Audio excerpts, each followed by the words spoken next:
What if the moment you die isn't the end, but the start of something unexpectedly challenging? Not an escape, not clouds, not silence. What if we wake up with things we can do?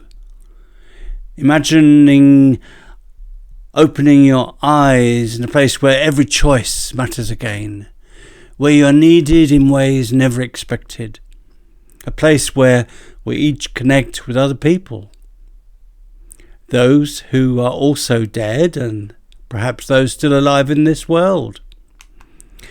In this video, I'm going to explore the idea that the afterlife might be a state of being useful again.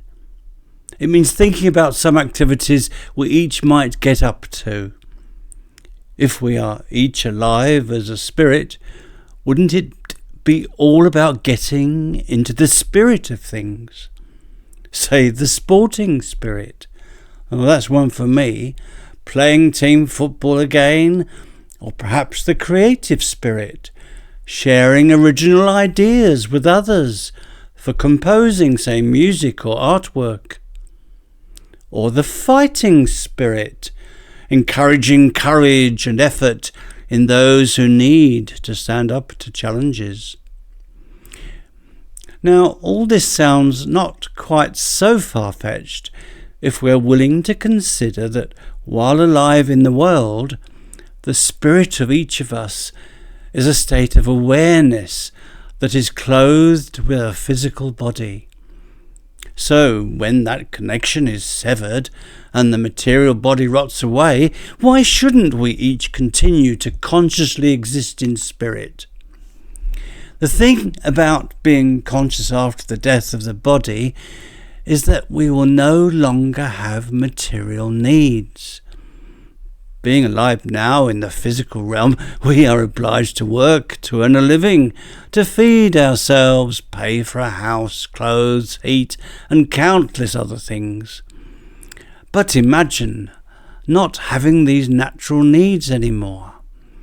Our spirit becomes free to engage in what we will, without any money to worry about.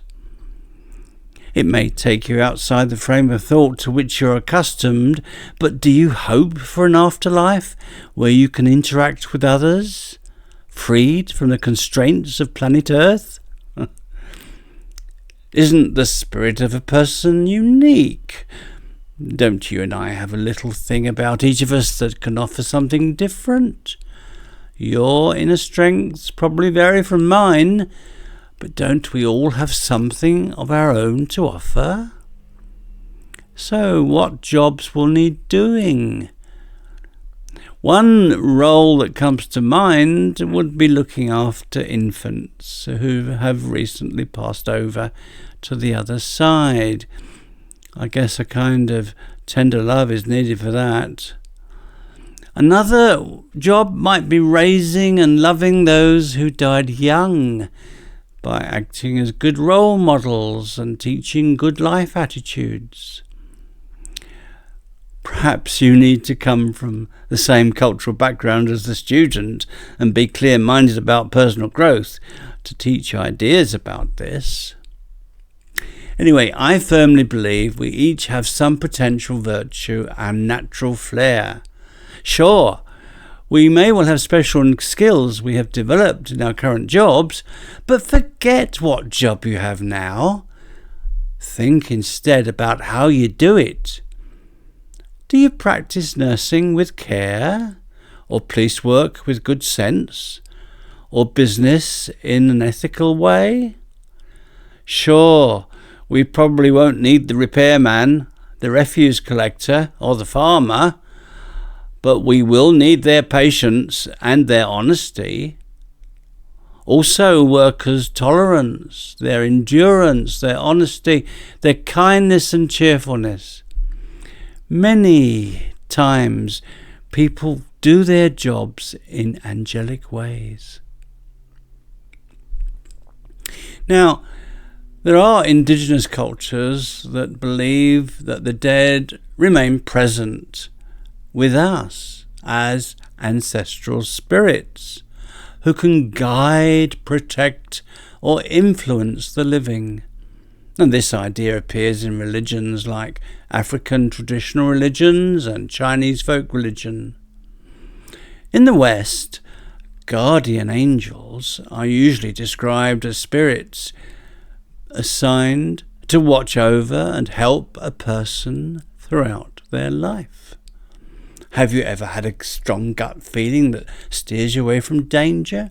Sometimes such spirits have been said to guard someone from physical hazard.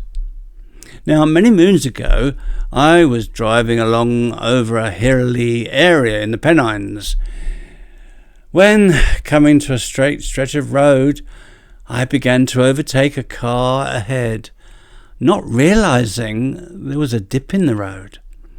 I seemed to be level with the car. To my horror, a van emerged, rapidly coming towards me on its side of the road. I swung the wheel at the last moment and incredibly avoided a catastrophic head-on collision with the van. It did feel like a miracle. That incident, which saved not only my life, but the lives of my passengers, not to mention those in the other vehicles, did give me great pause for thought. Was there always an angelic guardian watching over me? Now, perhaps you fancy this kind of work, being a guardian angel in this way. I guess you'd have to have a strong desire to be protective, not to mention patience, having to wait for danger to arise in the life of someone. Now, there is one writer who has offered us some tantalizing observations about what we may actually do after we die. Why believe him? Well, okay, 300 years ago, Emanuel Swedenborg, and that was his name, he was one of the top scientists in Europe. In middle age, he experienced a number of vivid dreams and visions which led to a full awakening on a daily basis, he said, to a vividly seen hidden realm of spirit. Now, believe it or not, this extraordinary state of dual awareness continued during the last 28 years of his life. He wrote extensively about what he saw and heard in what we can only call an extraordinary state of awareness of an after-death existence, in a realm normally hidden from view.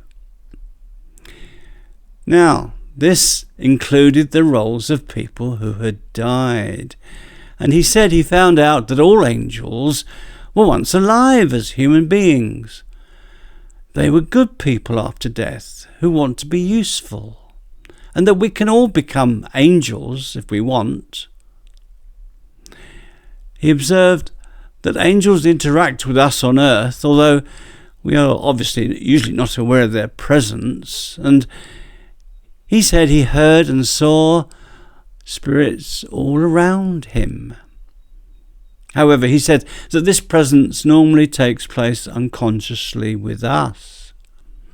So, the spirit of an angelic person can quietly insinuate good intentions into the minds of people in the world, especially when we are beset with impulses to do something bad. And this situation leads us in inner freedom to choose which attitude to adopt. To be self-indulgent, to do unkind things, or to do what the angelic prompting suggests. Now, it is a comforting, if perhaps startling thought that while we go about our daily lives, there is such a constant, vigilant observation from a higher plane. These angelic forces, we are told, are acutely sensitive to the opening of any new darker depths into which a person might stray. Wherever possible, and as far as a person's own will allows, they work to close those doors, dispersing those strange, unsettling tendencies that might otherwise cause us inner harm. Now, perhaps this is the kind of work some of us will end up doing ourselves. According to Swedenborg, we would not intervene with a heavy hand. The job would be to draw out the inherent goodness and truth already residing within a person's mind, using these as a natural defence against any spirit of malevolence. Yet there is a striking degree of privacy in this arrangement. And if after we die our quiet service with the living allows someone to turn away from malice or cruelty or self-centeredness or self-indulgence, then we would surely feel a quite profound and genuine joy. To sum up what I've been saying, firstly, death may be a beginning, not an end. Secondly, humans continue as unique spirits after the body dies. Thirdly, having no physical needs results in freedom to focus on meaningful activities. Fourthly, possible roles might include caring for others like children or vulnerable souls, might include teaching and guiding, might include inspiring creativity, courage or goodness, and might include acting as guardian angels, protecting the lives of the living. Fifthly, what I've said is based on Emanuel Swedenborg's ideas. It happens that I believe the afterlife is about purposeful service and helping others. Thanks for listening to me. Now, if you've been interested, why not give me a like and share a comment? It encourages YouTube to show this video to a wider audience. And if you're interested in another of my videos about the afterlife, the one called Can I Find Love After Death, you can click the link right now.